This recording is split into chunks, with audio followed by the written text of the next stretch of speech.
Hey there, this is Christine Winfrey with Legacy Transactions, bringing you another Tuesday tip this week.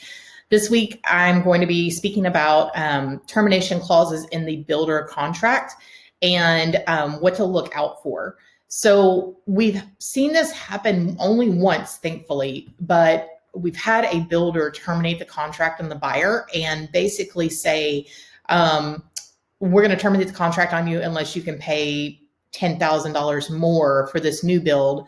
And this contract allowed them to do so.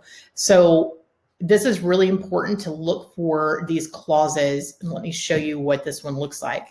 So right here in this termination paragraph, it says seller's right to terminate without default. With regard to default and for any other reason or no reason, seller shall have the right to terminate this contract at any time prior to closing upon the payment of the buyer's earnest money, custom option deposits, and $500 as liquidated damages, as it would be difficult to ascertain actual damages due to the uncertainty of the real estate market and fluctuations in property values, and the amount of $500 is reasonable forecast of just compensation. Upon payment of such amount, the parties shall be released from any further obligations under this contract and any addenda hereto, except for those provisions that expressly survive. So basically what they're saying is that if they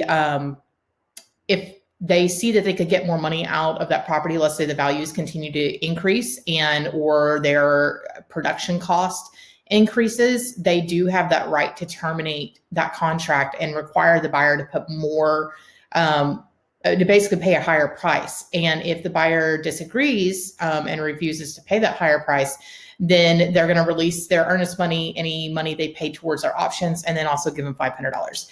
So that could be really, really bad for your buyers. So it's really important that you know if that clause is in the contract and educate your buyers on this. I'm going to post a video, a link to a video down in the body of the email that talks about a home buyer that was in Tampa that experienced this. I know it's in Florida, but it's still relevant. And in the video, she's talked about how the builder required them basically to pay $40,000 extra, which is obscene, but it could happen. So we just wanted to share that tip with you. Hope you find it helpful. Hope you have a great week, and we will talk to you next week.